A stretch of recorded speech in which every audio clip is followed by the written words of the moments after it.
It's so amazing to be in flesh and bodies, and amazing to see people who I've only seen through Zoom screens before, and to have friends from last night at the amazing dinner that she hosted, the Shabbat dinner. So thank you for being here.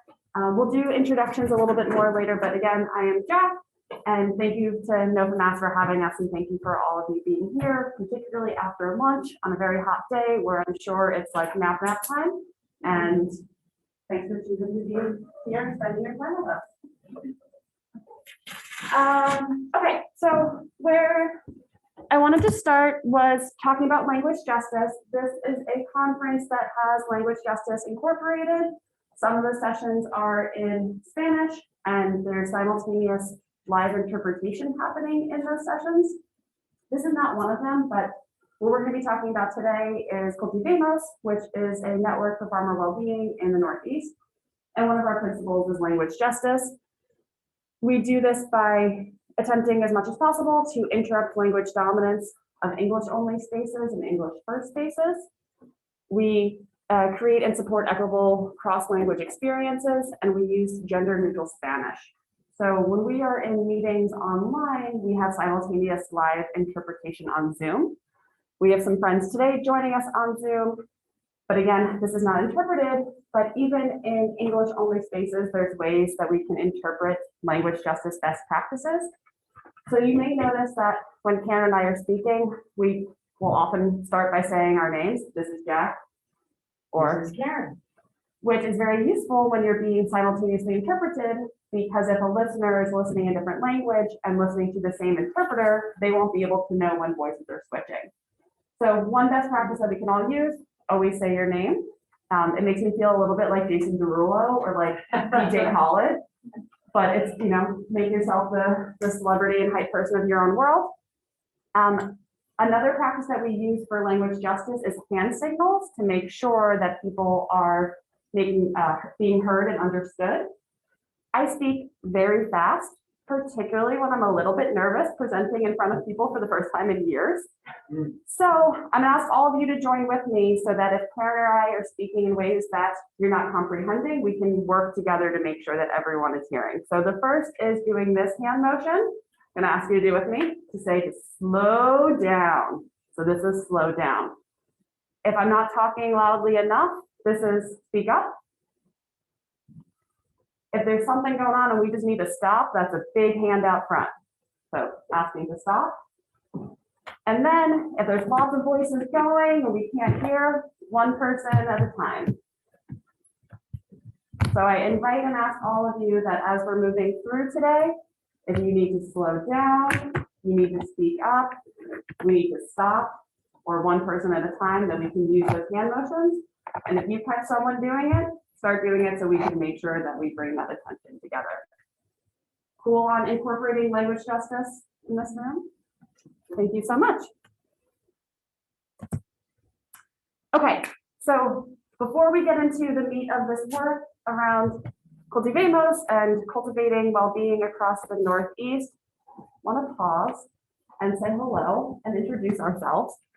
I'm going to pass over to my colleague Karen to start us off. So I am Karen Crowley, and I am the program manager at Farm First in Vermont. And Farm First is a program that focuses specifically on mental health and stress management for agricultural connections in the state of Vermont. We do that in a number of different ways. The reason that we are here talking today is because one of the ways that we do that work is as part of Cultivating. So Farm First is part of that larger consortium of organizations that are doing a lot of work throughout the Northeast. And within that, we try to take a leadership role in making sure that the mental health voice is out there, and that we're providing resources and supports to people who want to help us to spread that information to people. Yeah, and we're also working with the Vermont Agency of Agriculture in supporting the Farm and Ranch Stress Assistance Network rollout in Vermont. So we're doing this on several different levels. Really exciting and great work. I'm not an agricultural person. I just kind of slid in from the side here. It's a huge passion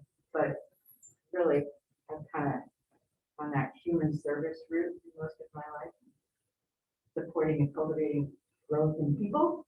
And now I've got to put the two things together. So that's me. Thanks, Karen.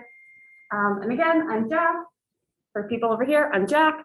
I work at National Young Farmers Coalition. I use they and she pronouns. I'm based on a Abenaki land in what is known as Southern Vermont on Magnetic Fields Farm. Prior to working at National Young Farmers Coalition and being a part of this grant, which again, I know you're hearing mixed in some of the names, we'll get there. I got my PhD at University of Wisconsin-Madison in sociology. I was researching lesbian and queer sustainable farmers there. I've been in agriculture for the past 10, 12 years myself, and want to start with kind of the beginning of how I got involved with agriculture, partially as like a vulnerable sharing welcoming into the space, but for me, farming and mental health have always gone together. When I was in college, I was in the track team as a javelin thrower. It was very fun to introduce myself as Jacqueline from Jersey, who throws the javelin. Alliteration's great. And I was quite eating disordered being on the track team. That is fairly common in sports, and particularly as you get to higher levels.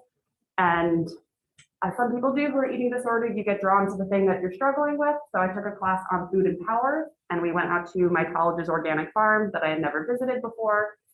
And I was just enthralled by it. And I started volunteering and planting, and weeding and harvesting. And once I was cooking that food for myself and eating it, a lot of my tics and disordered eating subsided.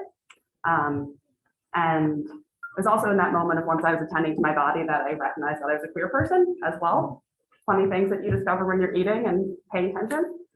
But I say that because I think so often we're going to be talking a lot about the stressors around farming and the ways that it can bring challenges to your mental health. And I want to start by also uplifting the way that farming can be so healing, so spiritual, so connected to communities, to histories, to land, and that it is these cultures built around capitalism and white supremacy that can really disconnect us from that healing part of farming. So really want to hold that in mind as we're talking about mental health and farming, that it's not just a one-sided story around stress and challenges, it's also healing and connected and liberating. I have to go look at what else we're supposed to be doing right now because I lose track when I get rambling. Okay, we want to do some quick hand raises to see, you've heard a little bit about us, but to hear who you are and what you're doing. So can I have some hand raises for people who are currently farmers, farm workers, land stewards of sorts? Awesome. Land steward. Perfect. People who are aspiring to be farmers, farm workers, land stewards. How about people who used to be but are no longer farming? Yep, there's lots of us. Folks who are farm adjacent, whether that be in education, nonprofits, private industry. Awesome. People who are based in Massachusetts. Those of us who are not. Great. How many of you have been in spaces around mental health and wellness before? Have any of you done that within an agricultural context? Fantastic. I really appreciate sharing and for you all to see who's in the room and what we're bringing, and for Karen and I to know a little bit about what we're bringing today. I'm going to pass over Karen to do some arrival grounding with us, and then we'll kick it off. Thank you, Jack. Thanks, everybody. That was interesting to see people's hands go up, but I was really aware of the fact that because we're in this auditorium type seating, you didn't see who's going up anywhere. So I hope that at some point in the process, we get a chance to connect with each other a little bit more and really start to understand who's in the room.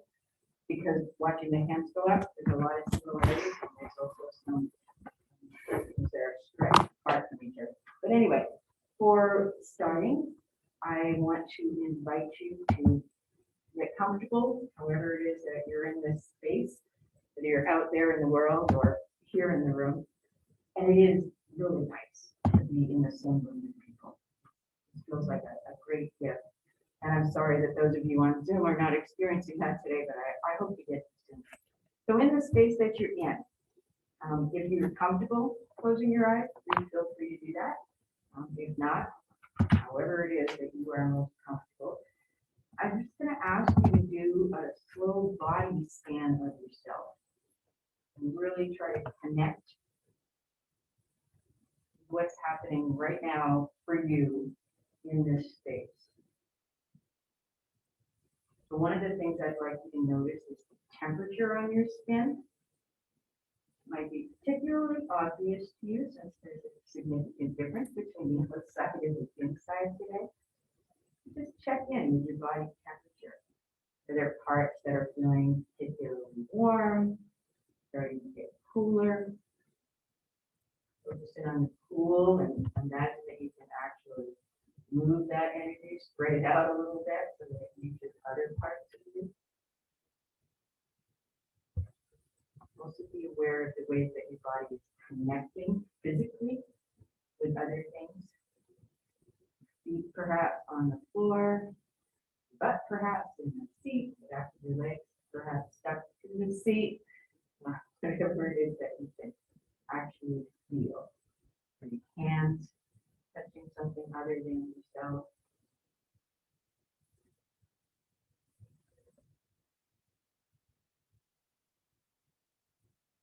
Are there any parts that feel particularly tight or painful? Think about sending some energy to that spot.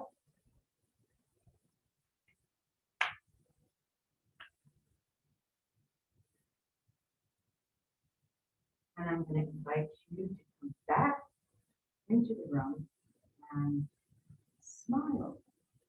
Even though for the most part we can't see one another's smiles right now, smiling is really, really an important thing for us to do for ourselves. And as I think most of us have learned over the last couple of years, smiles really show up in the eyes. So smile, bring that feeling to yourself and concentrate on sharing with others. And we're here. Thank you so much, Karen. Doug, transcript request. Okay. So thanks to Doug for helping out the tech. I could not be doing this at the same time. So big thank you, Doug. And thank you, Karen, and thank you all of you.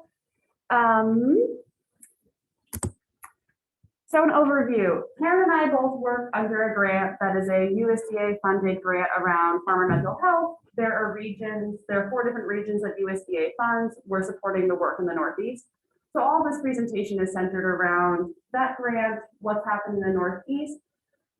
So again, we're going to dive a lot more into it, but wanted to start with an overview. We want to share out some stats about farm stress. We're then going to go into this overall grant, the Farm and Ranch Stress Assistance Network. That's the government name for it. Talk about the efforts of the Northeast, which we call Cultivating. Talk a little bit about why we call it Cultivating. And then be fairly open. What else do you all want to know? What do you want to share? How do we want to navigate from here? Any questions on overview? I'd just like to say really quickly as we get started that what more would you like to know or share? Looks like it's at the end of the list, but one thing that we know, without even raising the hand, is the correct assumption that you have things that you're bringing to this space. You have knowledge and experience and skills, and our hope is that you'll share some of that with one another and with us. Because we're not standing here as the experts rolling in your direction. So please keep that in mind. Thanks so much, Karen. Okay, so I want to start with some farmer stats. What do we know about farm stress and what farmers are experiencing today? I pulled some stats from the American Farm Bureau Federation. For the past 3 years, they have commissioned studies to talk to 2,000 rural adults about their experiences with stress, which is great that they've done this. Some of those rural adults that they've talked to are farmers and farm workers. With my sociology nerd hat on, want to just acknowledge that this is, limited in many ways. One is that we are very well aware that not all farmers and farm workers are in rural areas. And I don't know enough about this methodology, but I'm presuming that this was done in English only. So that probably really limits our sample. And though it is a national sample, just from looking at the slides, I do not know about like the racial demographics and other sorts of demographics. So just want to flag very, very early on that We need more and better stats on farmer stress and farm worker stress that really represents the folks who are doing this work in our country. And for what I could pull for today, this will give us a little bit of approximation, but please hold that in your mind to always be critical of the data sources that you are consuming. So we can see from here that consistent with results in 2020, 3 in 5 farmers and farm workers are experiencing more mental health challenges than they were a year ago.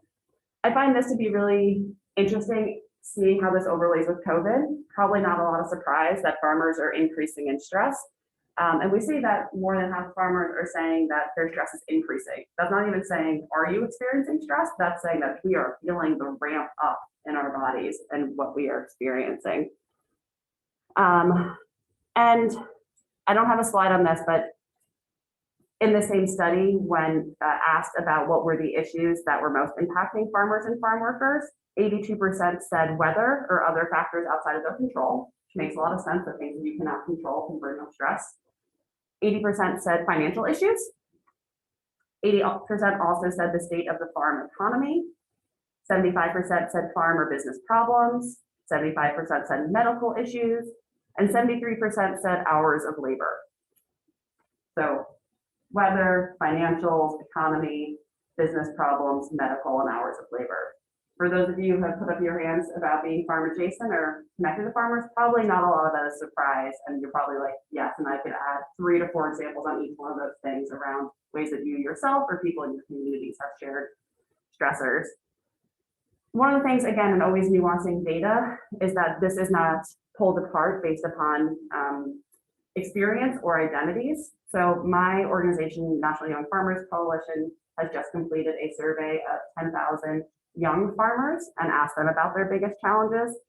And what came to the top there was land access, capital access. I liked the yes, like we strong land, capital access, healthcare costs, cost of production, and housing. So just really different challenges might come up when you're talking to new and beginning farmers that don't yet have land, that aren't yet running farms, who might not even have housing on the land that they acquire. Josie Rodolfi. Just to interrupt quickly, the other thing that you'll see if we were doing that by age demographics and that, we would see that the young farmers are concerned more about those things and less about the physical ailments than the older people, which is one of the very first things that come up. Because farming is physical and takes a toll on both bodies. So over the years, Absolutely. One of our colleagues who basically does this work in the North Central region is Josie Rodolfi, and she's a PhD, I think she's sociology, but she did a study and published in 2020 focused on young farmers and found that of those in her survey, 71% of young farmers met the criteria for generalized anxiety disorder, and 53% met the criteria for major depressive disorder. So again, just really want to name that when we are talking about stress, I think sometimes with culture of farming can be written off, but these are really, really deep challenges. Yeah. Specific question about that study. Do you know if they use measures around trauma as well? I'm gonna say they probably did not. I think they just gave a survey with here's the criteria, here's the criteria. I don't think they dug into it. But if you're interested, please feel free to connect with me. And great. Okay. So this is kind of like the state of stress. Farmers are stressed. Those are some of the stressors. And we're stressed, but there's stigmas. So again, in the same study, finding that about 63% of farmers and farm workers are naming that they feel like there's stigma in their communities. So even though you might be experiencing challenges, there might be barricades to you receiving help. There's an instance in Vermont recently that even when people do speak out more publicly about farming, there can be backlash in your community. I don't want to go into too much of details, but just naming that this is something that is perceived and very, very real and happening and can have community consequences if you are speaking out. I mean, one of the things that most bust stigma is people normalizing it and beginning to talk about it with one another. And for some, depending on their community and those they spend time with, that can be a very hard and risky thing to do. So, making sure that you're giving the right support to people that they're trying to push out into those places. But don't give up.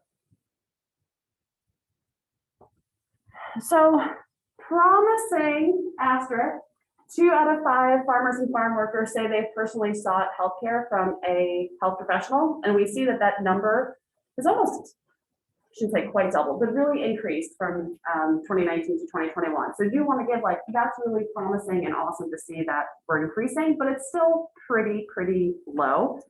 And in the ways that I'm always going to complicate things, seeking help doesn't mean you necessarily received help. For many farmers and farm workers, you do not have health coverage, you are paying out of pocket. And even if you are accessing a provider, that does not necessarily mean that they are aware of your life circumstances as a farmer or farm worker or rancher, nor your specific identities and how that intersects with your occupation. So specifically thinking about farm workers in the country, to pause, USDA collects information on farm operators. So according to the USDA, there's like 2.2 million farm operators. They do not collect data on the other 2.2 million farm workers in the country, of which 70% are from Latin and Central America.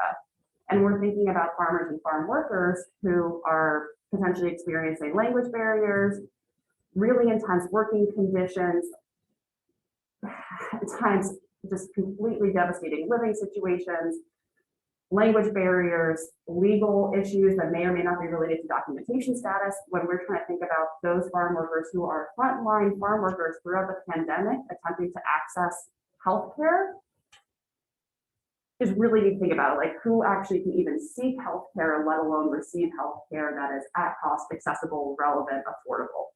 So lots of things there to think about in terms of larger structural changes in the country, but still want to give the like, within this data set, there is some promise that people who are at least increasing seeking amounts. And, going back to thinking about the trauma piece for many of our farm workers who have migrated, a new layer of trauma that they're putting on top of the trauma that in this direction. Absolutely. So the final stat slide is just grounding us in this is who are farmers and farm workers receiving information from. This slide is based upon that entire 2,000 people that were surveyed, not just the farmers and farm workers in that. So I want to put a little asterisk and we're looking at this. Just keep in mind that it's everyone. But we're seeing that social media and government agencies, that's where people are seeing the most amount of information. In terms of they've been receiving more information and fair amount of representations from friends and acquaintances in social circles, local community groups, family members, faith-based organizations. So really want to emphasize for people in this room, you did your hand raising, like you are the people that farmers and farm workers are getting information from, whether you are representing the Jewish Farmers Network, whether you are a farmer yourself, whether you're adjacent, like you are the frontline people that farmers are going to be learning information from and potentially going to. Those of us who represent agricultural organizations, only 7% said that they received more information over the study about mental health, which again, asterisk, this is not just the farm worker set of the sample, it's everyone. So it might make sense that a non-farmer is not getting more information from an ag organization.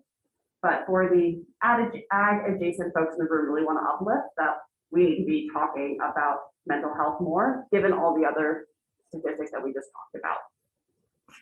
Jack, does this feel like a place to pause and reflect for a minute? Let's do it. Yeah.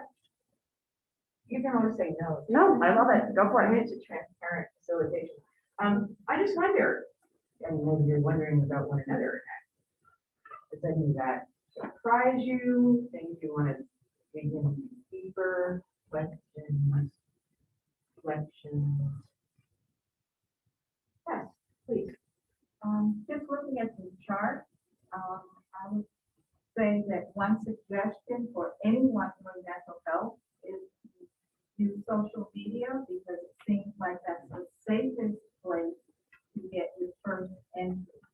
So regardless of who you are, where you are in that chart, any of us who want to impact folks looks like social media is safe.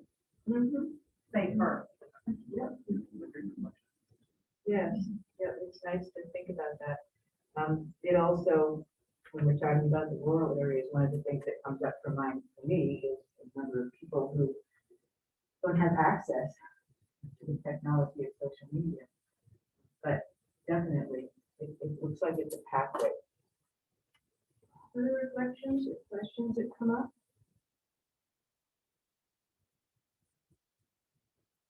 What about this idea that, you know, we all in our, when people are doing mental health, because we're kind of all doing that, as we go here around the world. But what about that idea that we are all of the ones that generally are providing support and information around these issues rather than professionals? Do you like that role? Scared by that role? Yes, please go ahead. I think it speaks to the fact that mental health is like a birthright, and mental health should be part of your culture. You should not have to go to a professional to be a mentally healthy person, in my opinion. And so I think the space is open for all of us to talk about reclaiming a culture of health in the different ways we want to do that. We don't have to stay stuck with saying there's a problem. We can just say there's an opening to reclaim something that's our birthright. That's really, really lovely. I appreciate that a lot. Because it just makes so much sense. I really appreciate that as well, because I also share that belief that I think mental health, like, we shouldn't have to seek it through colonial institutions, like, it's just kind of counterintuitive, to say the least. Yeah, no, I was really shocked that, you know, even this, like, I know, of course, the study's limited at, but I'm shocked to see that mental health, like, information is not being put in like, so low, because, like, you know, plant work and, you know, healing work is inherently earthwork, right? And like the fact that like these two spheres are overlapping the leaves, like the government definitely is giving more tips, you know, than farmers, which is just so wild. Yeah. So it's like ways of like, reclaiming that in a way that like centers, like, if that's really rooted. And, just like not giving our mental health into the hands of like professionals who are relying on colonial tools to help us. And sort of taking that, like, this is mental health piece, I'm taking it out of my life, putting it over here to deal with it with somebody else, not, and it doesn't make any sense. It really doesn't make any sense, but it's kind of expected. And a lot of farmers here, you're struggling, you need to go see a mental health professional and then come back and say, well, they said you need a vacation. They said farming's too hard. They said, well, you know, when do you get tired? They say really annoying things that people don't like to hear. So, and I wouldn't do that. Go ahead. I think in reflection to what y'all are saying, and I come back to Jack's sort of original caveat, right? Of like, excuse me, there's really important distinction between like what is farming as we like relate to this ancestral practice and what is farming under capitalism, and that's so much what reflects, right? And some of these capitalist employees think about health and where health lies and who holds health and our access to health. It's really wrapped up, and it's like working towards health. The point here may not be like telling your farmer or your colleague, well, just go see somebody, right? Because that's it's so often false. I always want to say, but aren't you somebody? Yo, and so I think as someone in the mental health field, I'm like, I'm the first one to say, I really appreciate your point, Jack, about seeking help but not receiving help. Right. The number of people that I'm like, you would have been better off not to speak to that person. It's so real. Yeah. Thank you all. Really great to hear those thoughts. I told you that.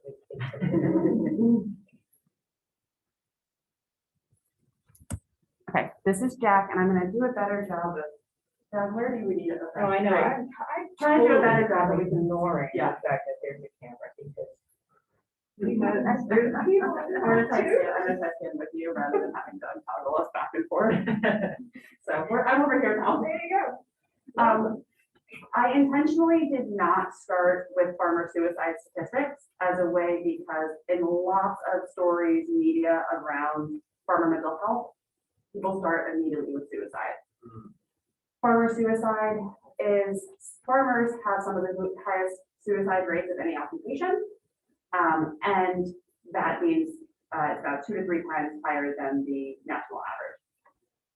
I do not start there because for me, that is the tip of the iceberg. And while it is so important to acknowledge the weight and consequences and devastation that can happen in this occupation, this line of work, it does not necessarily get at the day-to-day stressors and all the work that we need to be doing. It is just such a small slice, and again, fairly sensationalized. When that is just the flash line that you're putting, I think it loses some of the nuance and the depth. And really wanted to, yes, talk about the weight and consequences, but build to that. Make sure that we're understanding some more of the day in and day out.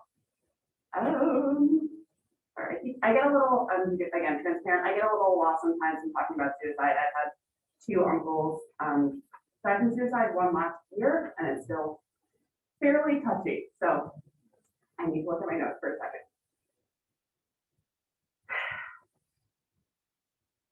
This is supposed to be a transition moment to talk about how did this funding come to be. So we are transitioning. I have up these podcast stories from my organization's podcast, National Farmers Coalition, and want to tell a little bit about how farmer suicide has impacted our organization. And this is a storytelling into how did this funding come to be for farmer mental health at the national level. So if some of you are familiar with National Young Farmers Coalition, we are based upon chapters that are in different states, sometimes across states, and one of our chapters in Washington State, our chapter in Washington State was co-founded and led by a young farmer named Justin, who died by suicide. And after he died by suicide, the chapter itself realized we need some more help at the state level. So they started advocating to Washington State to make sure that there was net state funds allocated to better support farmers and mental health. At that time, one of the other Washington chapter members had just moved away from Washington to New York to work at National Farmers Coalition, and she really led within our organization and through her grad research on mental health and well-being to push our organization to make this advocacy from a state level to a national level. So how that all played out is that for many, many, many years, the Farm Bill has had language in it, being like, farmer mental health is important, but there was never any funds actually allocated to it. And in this last Farm Bill is the first time that there actually was money put to farmer mental health, and a significant amount of money.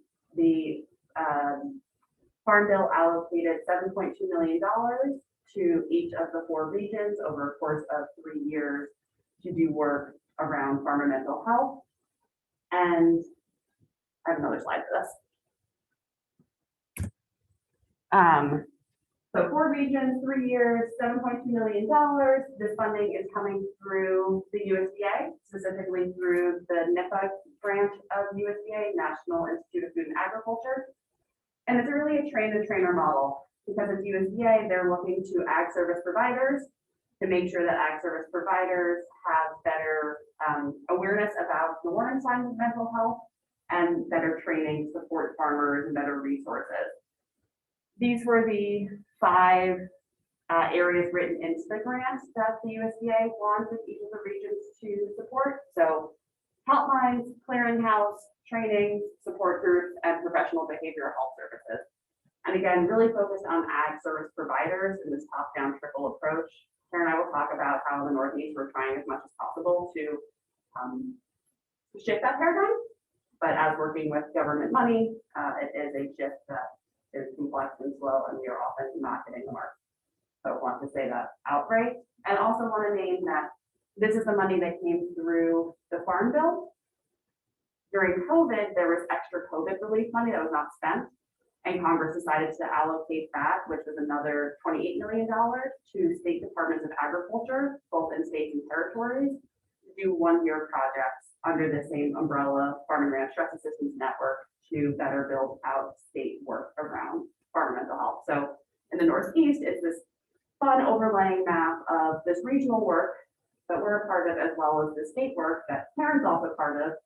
Massachusetts is also doing, so you have multiple levels. So in case you're talking to people and you're like, oh yeah, FRSAN, you're like, what? It's complicated. And Karen, for example, is in Vermont, doing the Vermont work, doing the Northeast work, but Massachusetts is contracting out Karen's organization to do training here. So it's a very, I'm everywhere. Everywhere. But I mean, it's all the same thing. You're just kind of talking at different levels to different people, but it's all the same thing. so we're gonna get more into it, and I'll pause for questions, but trying to show farmer mental health, federal funds.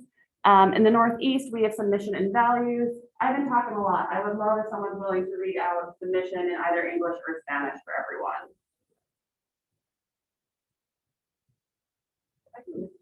Thank you. Okay. Listen, building an inclusive network of service providers dedicated to advancing the mental, emotional, social, and financial well-being of agricultural producers, workers, and their families. Misión, construyendo una red inclusiva de proveedores y servicios dedicados a avanzar el bienestar mental, emocional, social y financiero de productores, trabajadores y familias. Is anyone that would like to read in the vision? Either English, Spanish, or both? Thank you so much.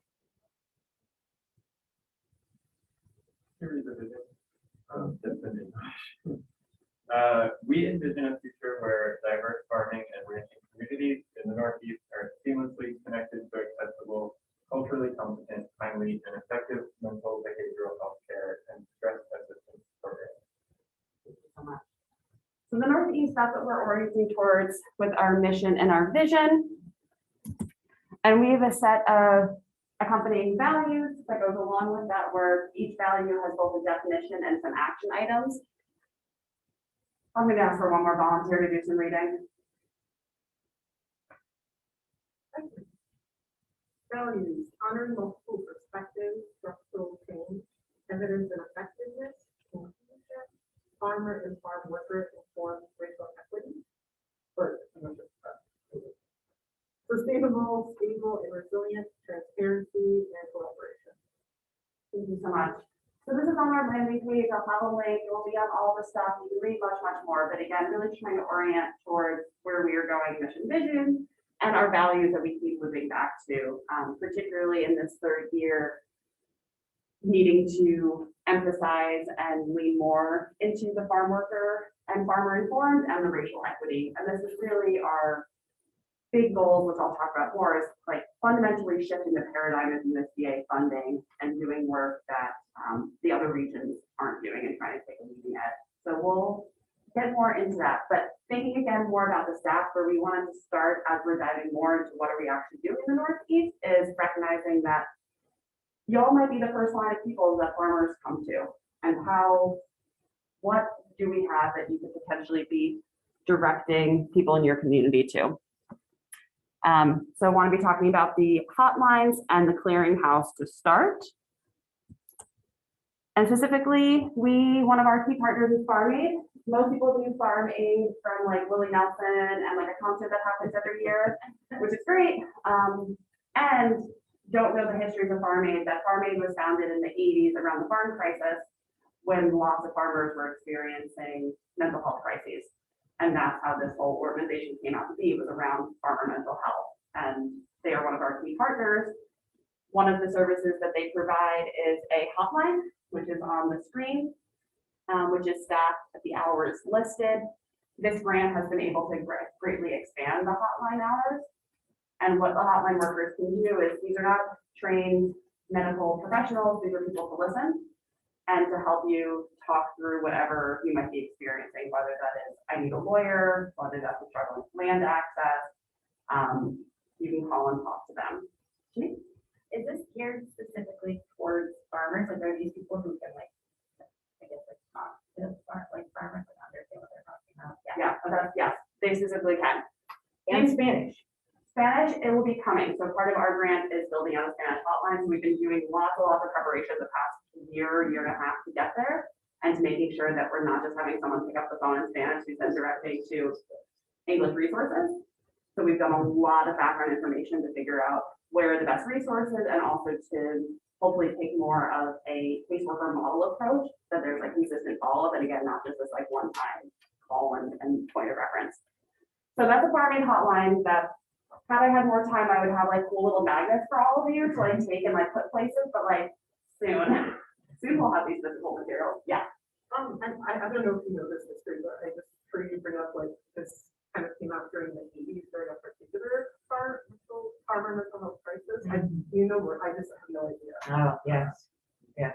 So in the 80s, it was the dairy farm crisis, which we talked about as the farm crisis. So those were on dairy farms, which is in some states hard now even to expand that definition. But milk prices dropped precipitously, and lots of farms were lost, and there was a huge increase in suicide. And that was when the federal government decided to acknowledge the fact that it was an issue. And one of the things that happened at that time was the beginning of farming.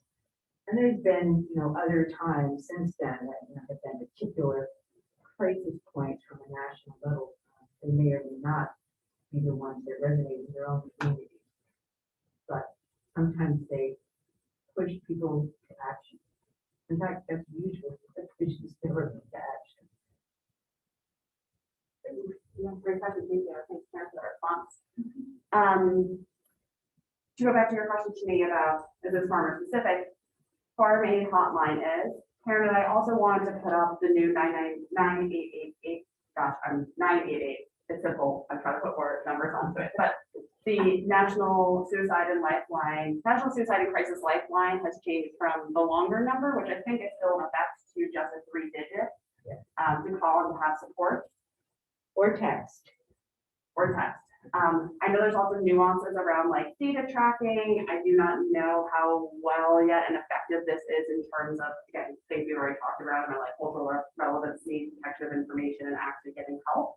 So I'm putting a caveat here that I do not know well enough from the new launch and people's experiences, and to make sure that if there is a moment of acute crisis, that you also have that number in your back pocket if needed. I'd be curious to open up the room if other people have more information on 988 efficacy or use.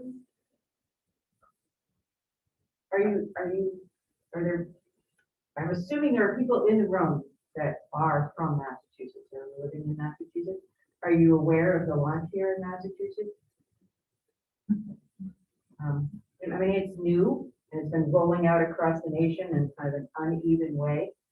But I believe that at this point, every state has it. So we'll see. And hopefully when we see you all next year, we can have more information on like where we are in terms of, and again, bringing the healthy skepticism always to data, research, government institutions around who is the surveying and how much and to what extent.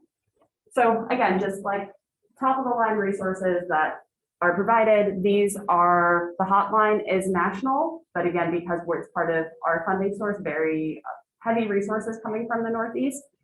The hotline is obviously national.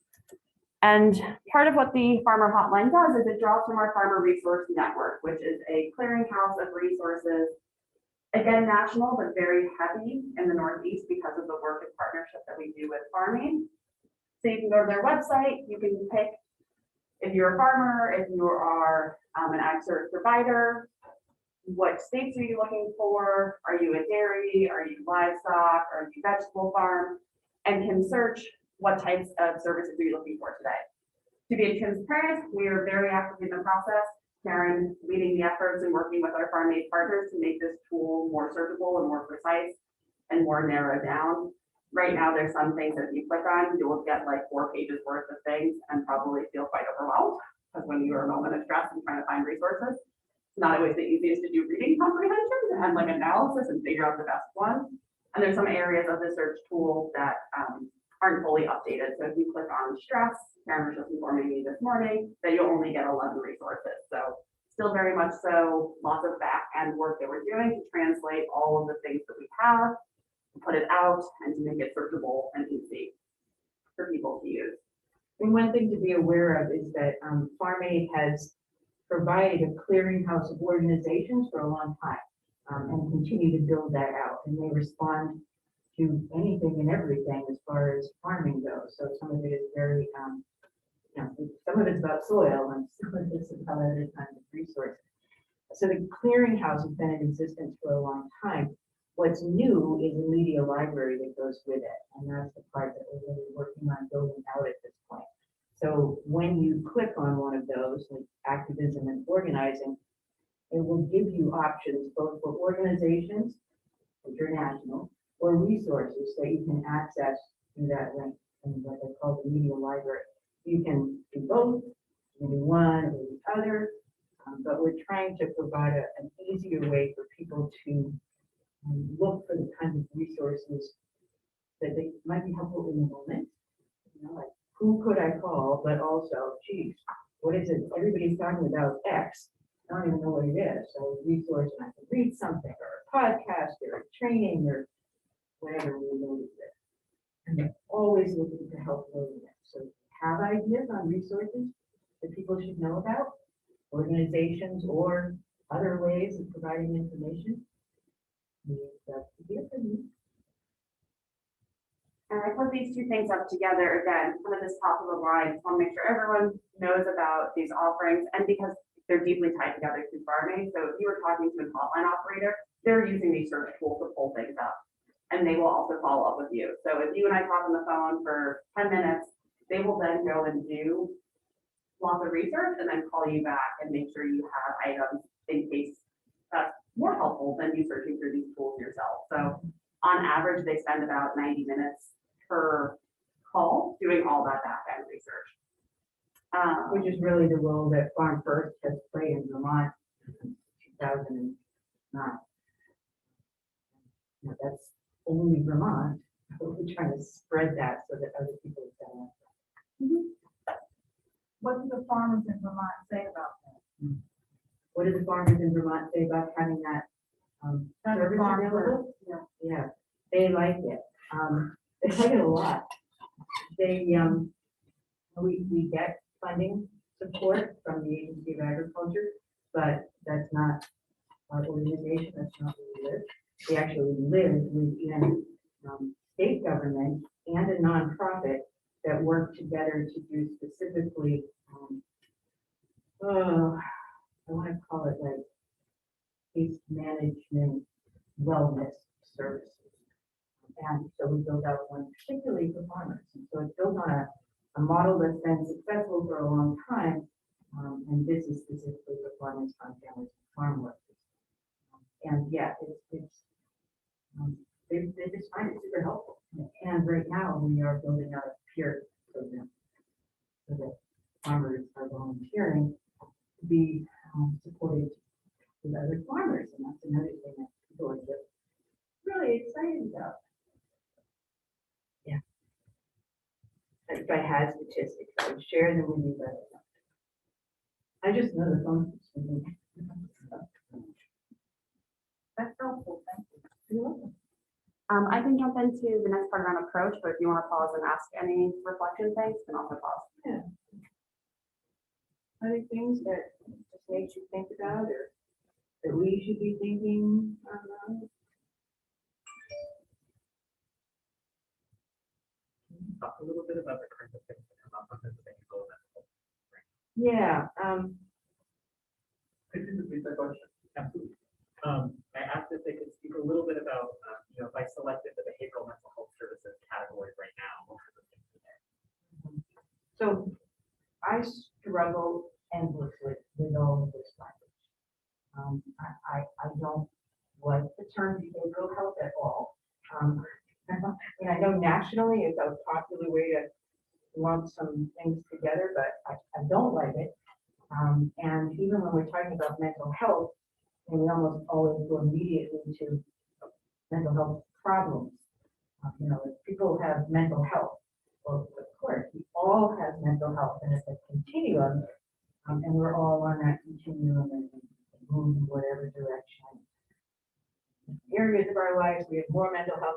So I'm saying that not so much because that's an answer to your question, but because it's hard to find a way to put things out there that everybody is going to recognize, or most people will recognize, as what it is that you're trying to offer.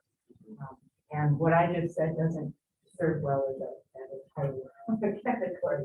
And somewhere or another, we got to keep working on it. But what you find, maybe some materials about, what is mental health and the fact that there is a continuum, some of the statistics around it. We talk about the importance, a lot of these researchers talk about the importance of community and connection as one of the most important foundational pieces of mental health. We do talk about mental health professional services and how to access those, and there's a few resources thrown in there about what you might not find helpful and other ways to go about it. Which is the other thing that really, it's always bothers me. Health insurance for mental health problems, and so, like that's, it's like a sickness if you're stressed out, but anyway, it's fine. That piece is so far, so I could keep going, but you will definitely find a range of things, and it's growing all of the time, and that's part of what we want, is to keep getting feedback about where does it need to grow, what does it need to do, what's it missing.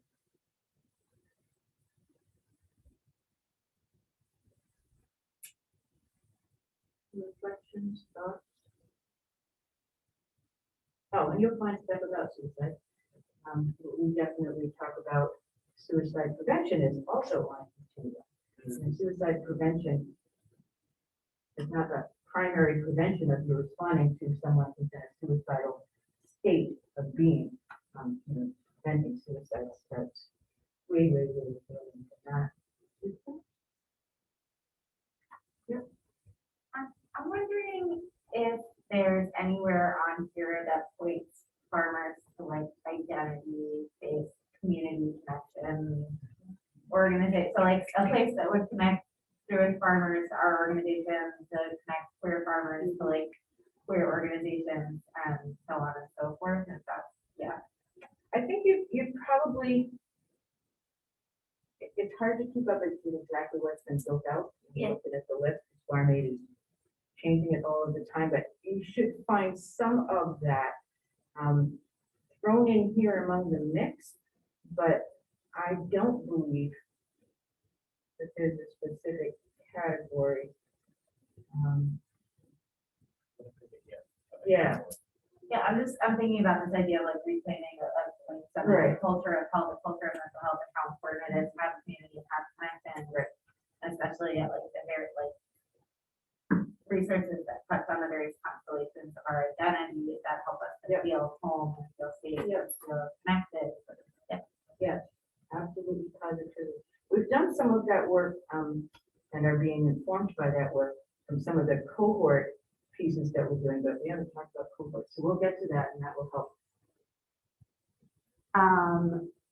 Yes, that's a great way to segue into cohorts in a minute, and also our farmer listening sessions, which I'm going to speak briefly on, and then ping back to you, because I think that's a really cool thing that you can speak to in terms of the shared knowledge. So part of the grant we wrote in doing farmer listening sessions to really make sure that we were hearing from farmers directly about farmers and farm workers. What are your stressors? Where do you go to? What else do you need? So in our first year, it's very vague in the grant what they wanted to be done. So I built it out to be working with organizations across the Northeast to have those organizations lead listening sessions with the farmers that they already work with, and to share back so that we can share back and inform our work, but also to hopefully have those listening sessions be of use to those organizations. So I'd love for you to share about this upcoming publication that you have, because I think it is, again, speaking to this reclaiming and this knowledge and supporting each other. I think the work that the Jewish Farmer Network has been able to do is incredible. And I'm sorry, I'd love to, just before you do that, say that in Massachusetts, with the Agency of Agriculture contracting with us to provide some agricultural service provider training, that's going to be one of the first things that we do, is establish those kinds of listening sessions. So if you're in Massachusetts and you have ideas about, who are those groups? Because I'm sure MDR has a list. It won't necessarily be the same list that you did. So just know that if you're listening, think about it here as well. Yeah, so, through Jack and this program, we were able to lead farmer listening sessions for Jewish farmers in the Northeast. Those were carried out by a community member, Zach Goldberg, who is a Jewish farmer / geography PhD student, so it's like very much within my kids' realm of research. And I think there were a series of 2-3 listening sessions, and those informed basically. He wrote up this like amazingly comprehensive report on what was said during the listening sessions, and that report has been hugely helpful to us as an organization. We include it as an optional attachment when we apply for grants, so that foundations can understand from the work of our farmers what their needs are, and then something specific that came out of that is that what we learned is that a lot of our farmers that are farm workers, not necessarily the main owner operator, really struggle to get support in taking time off to observe Jewish holidays, because we live in a Christian hegemonic culture here. And so when you have someone who's Jewish, perhaps working on a farm in a rural area, for someone who maybe doesn't have so much experience with a more diversity of religious practices, when you ask for your holidays off, they often hear back like, oh, I really need you to be more committed to the farm, or something like that, which is breaks my heart. I personally had that experience, and I grew up Orthodox, and it's really important for me to observe probably more Jewish holidays than some of you have heard of, and so. With that, we took that report and we created a 27-page resource booklet that's it's a Jewish farm workers guide to self-advocacy that's being published next week. So we wouldn't have been able to do that, and we wouldn't have really had the impetus to do that without these farmer listening sessions that really help us understand the needs of our farmers, just in the Northeast, but I've heard it from farmers from elsewhere as well. Yeah. So I want to ask what might sound like a silly question. Yeah. Well, when people complain about the holidays we want, what if you told them, I'll work Christmas? Yeah, so that's So they can see it as this is a way to build their labor force during the times when they want to be home. yeah, so that seems intuitive to me and to you, but there you go. I'm with it's not really there are basically 3 Jewish holidays right in a row that come in the Hebrew month of Tishrei, which falls around September and October, which is especially in this part of the country, is harvest season. You need your team there, and so it's really hard to ask for time off.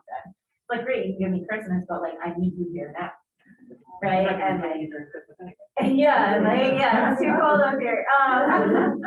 So it's really been a problem. For me, I have to ask for 2 days off once a week for 4 weeks. Is basically the situation of how the Jewish holidays fall out. It's a hard ask, and we're not saying that every farmer needs to observe in that way or ask for all of that time off, but if that's important for you, you should be able. So yeah.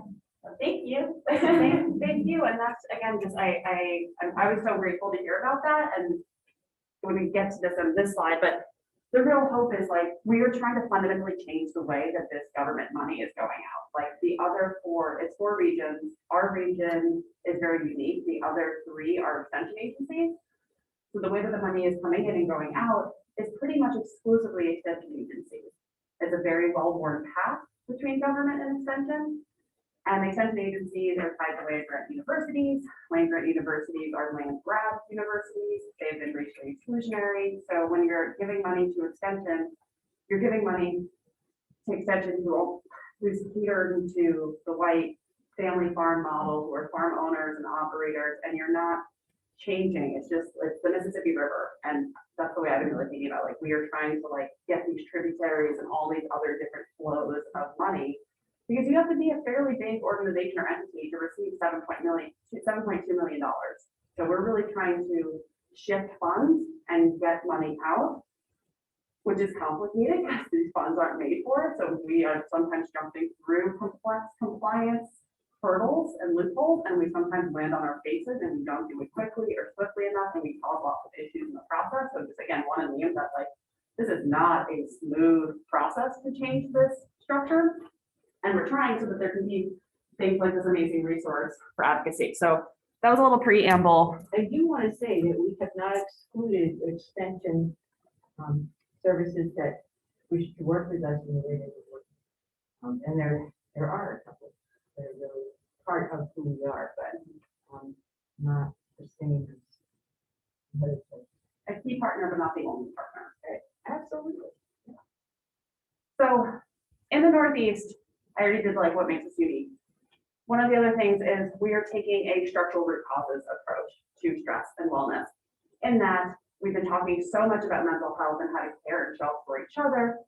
And that does not change the root causes that are bringing up these stressors. So we need to be making sure that people have people to talk to, and you know your breathing exercises, and then you're doing your wellness. And if land access is still outside of your ability because of COVID and land prices, if you're still encountering structural and systemic racism as you're trying to get a loan, like it is insufficient either or. So we are really trying to take the structural root causes approach to farmer health and wellness. And in doing so, we are prioritizing the communities that are disproportionately harmed and disempowered by the structural root causes. So our grant named young farmers, farm workers, and BIPOC farmers as our priority and focus areas.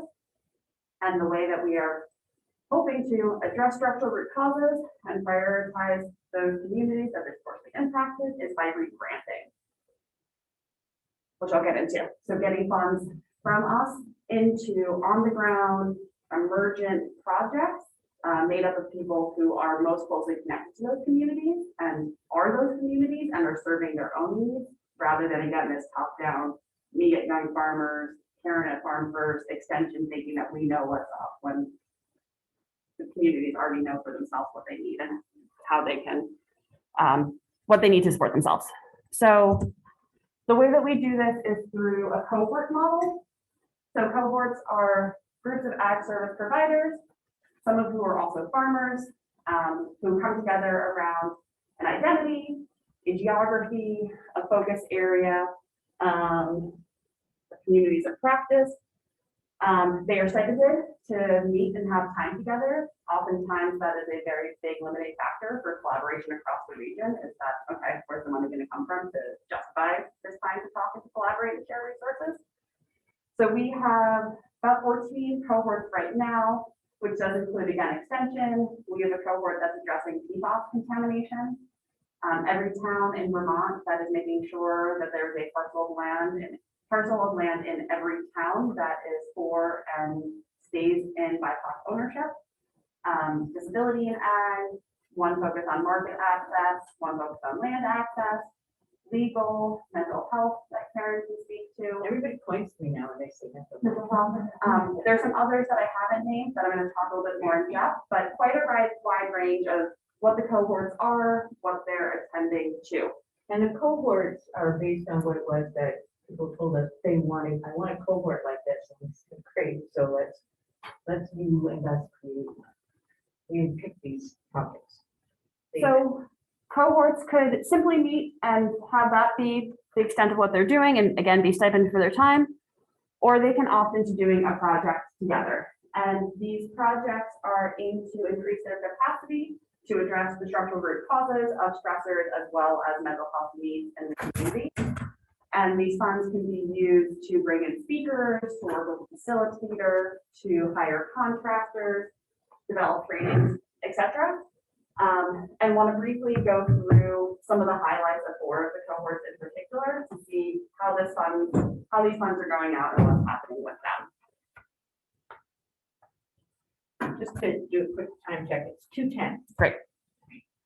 So our farm communications cohort in the first year created a podcast. So like if you pull up on your phones right now, like your streaming service and you type in Cultivating Resilience, we're there. And they have 6 episode season where they have interviewed people across the Northeast and do a fantastic job. The 2 co-hosts are Hans Hageman, who used to be the executive director of, You know what, I don't even know.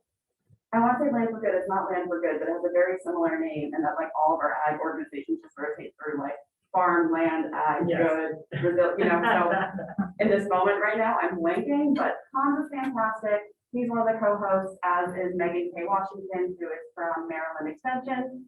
And they have really in-depth, beautiful interviews with people across the Northeast, including my landmate, Wichi R2, who is on the climate anxiety episode, as well as community. And I adore him. Again, I love him, but talking about experiences as a queer Puerto Rican man living in a very rural area of Vermont and what that's both like in terms of contributing to climate resiliency as well as community and how we build community in rural areas.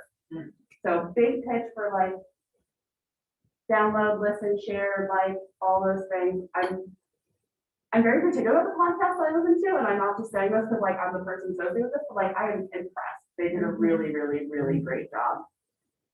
Just one quick thing, when I see the word resilience up there, which is a podcast episode that I listened to, I was starting that.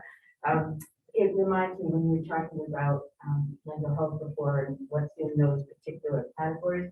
Resilience is a huge focus when we think about our supports around mental health, is building resilience, offering opportunities for people to build their resilience.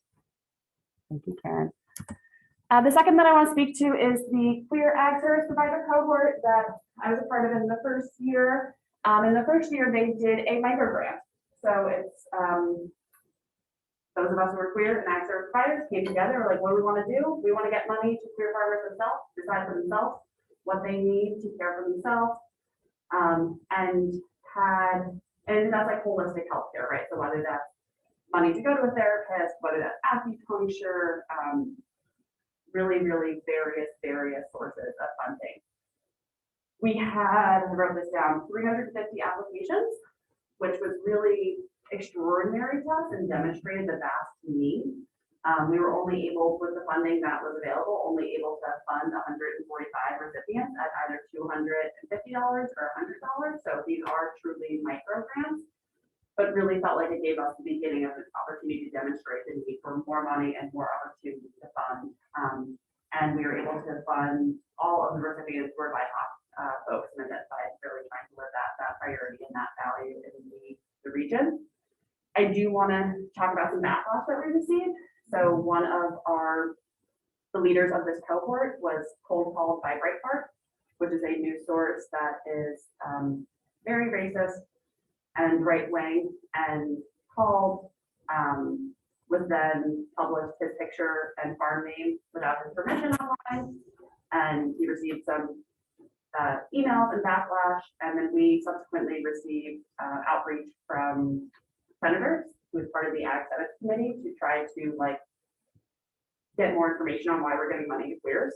So just really want to emphasize that like when you're doing this work, not everyone's on board with supporting communities that are historically and currently marginalized in various ways and various identities. So when we are talking about like the complexities of taking government money and changing where they're going and the flows, there are potentially very high consequences and things that, again, on like our back end compliance side, we are having to be very tight about, which means at points we are not as nimble because people will come after you when you're funding people who they do not think have existence or rights, et cetera, et cetera. So this was huge and wonderful, and one, again, just brings the reality that this is a growing area to be supporting farmers in both their own autonomy and power, and particularly when you're talking about marginalized farming communities.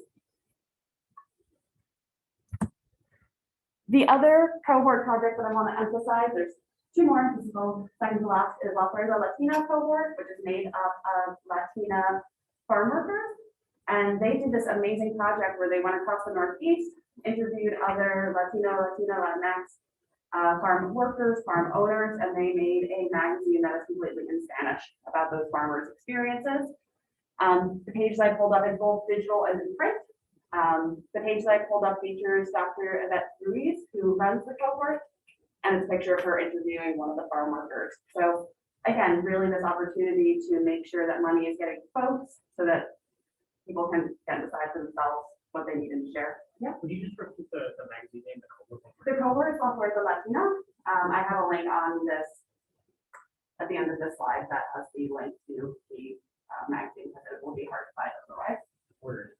Is it just one issue or? So far, yeah, first year cohort. And it's beautiful and has like pretty pictures. It's fantastic.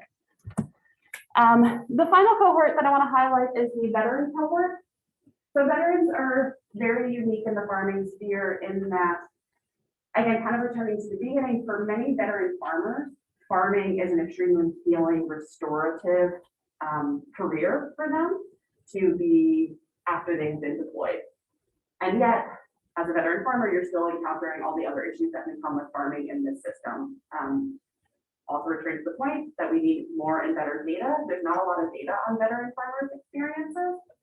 So the veteran cohort went out and worked with University of Nebraska to create and implement kind of first of its kind survey about Northeast veteran farmers' experience. They ended up speaking to via survey, I think 414 people online, and then also had 2 listening sessions. So they're distributing their findings and making recommendations to ag service providers across the Northeast about how to better show up for their veteran farmers in their communities. But really want to highlight, again, in thinking about who are farmers going to in moments of stress, the finding from this report is, the question was, when you need emotional support, who do you go to? And blue is currently access, orange is would like to access, gray is have no interest. So when you look through who people are accessing, who would you like to access?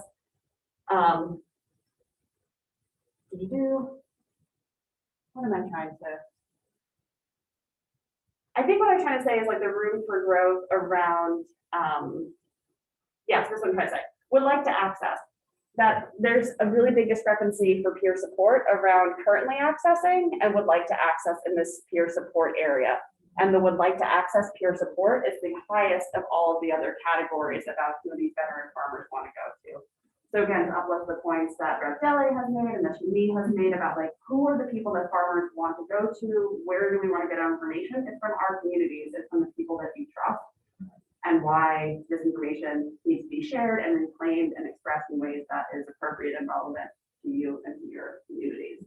And people that you feel like you don't have to, I don't want to say defend, but at least inform about who you are and what you need. It's really nice to just talk to somebody who gets it, without you having to do that. It takes a lot of energy. And for veterans, we hear sense of duty, one of the things that they miss, that's having a sense that I'm serving a purpose in the world. And farming and feeding our country is really important in that regard. I was just thinking about the different kind of populations you covered, because like veterans, it hasn't really crossed my mind. Sure. But like bringing it up, I'm thinking, like, there any kind of any information on their supports or just like Yes. programs for formerly incarcerated folks who are farming? Yes. This is an area of interest of mine. So there's not a lot out there, but it is something that I'm starting to dig for and look. So yeah, keep watching the Farmer Research Network. It works really well. I think you're bringing up a great point too about like the intersectionality that we talk about veterans. People who are veterans are disproportionately low income, Black and brown, and say obviously for incarcerated populations, the disproportionality of Black and brown people that are subject to that carceral system. So when we always need to dive in more, and it's a great like point and intersection to be thinking about. I want to emphasize on this that this finding in terms of like wanting to go to your peers is something that comes up when you talk to women farmers. It's something that come up in the research that I've done for queer farmers. Like this is an example from veteran farmers that again, just emphasizing that speaks to many of our marginalized communities that we may be a part of. So the resources slide that I've been promising, and again, all of this will be shared with NOFA Mass and available. Our landing page, our newsletter, the Alfredo Latina, as well as an accompanying blog that's in English that summarizes the Farmer Resource Network, the hotline, and 988. We have quarterly newsletters that go out and would love to get your name and email so we can keep sharing resources. So all the things that Karen and I are like, this is almost the end of year 2 of grant. So like we're starting to walk, we have our like beginning words, like we're still a toddler, not quite terrible twos. But we're new, we're growing, we're beginning, and the long term is that we want this to be funds that are secure in the Farm Bill, that are always coming out. And then again, we are fundamentally shifting and changing the way that government money is being distributed, whether that be through NIFA to Farm Trust or across the organization to really try to demonstrate to NIFA that maybe let's do away with $7.2 million grants and focus on grants that I don't need to be the go-between for you all to have the money and resources that you need. Like I hope that I'm able to like work myself out of the job because I don't think that this should be this way. But passing around, please sign up. And think about the Farm Bill, you know, in whatever ways you might do that, in whatever ways you choose to advocate.